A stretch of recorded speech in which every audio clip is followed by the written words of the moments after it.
Thank you. New at 5:30, there's growing support right now to get rid of a snow shoveling ordinance in Elkhart. It requires people to remove snow from sidewalks after there's a heavy snowfall or face a fine of $25. WSBT 22's Ed Ernstis looks at why opponents want it removed. For years, Larry Allen has made it a habit to shovel his sidewalk when snow falls.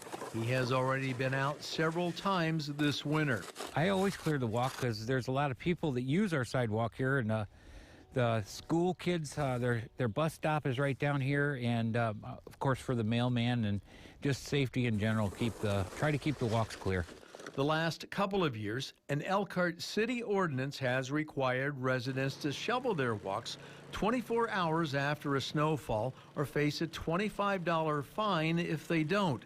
City Councilman David Hankey says he never backed the ordinance put in place 6 years ago, mainly to benefit kids who walk to school. Very subjective in nature. So you got to say, at what point is it worthwhile to shovel? And at what point is that just a normal neighborly thing to do? Home ownership, home responsibility. He says one of the biggest sticking points with the current shoveling ordinance here is the enforcement of it. And things like when do you shovel, which depends on the amount of snowfall that you get at any given time. Hankey says he and other councilmen would like to do away with the ordinance. Realistically, we're just asking people to be good neighbors.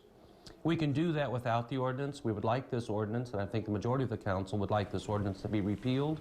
Newly elected Mayor Tim Neese says the ordinance as written is unenforceable, says the city needs to rethink and reevaluate it with input from the public. Ed Ernstis, WSBT 22 News. Councilman Hankey says any work to repeal the ordinance wouldn't start until next month.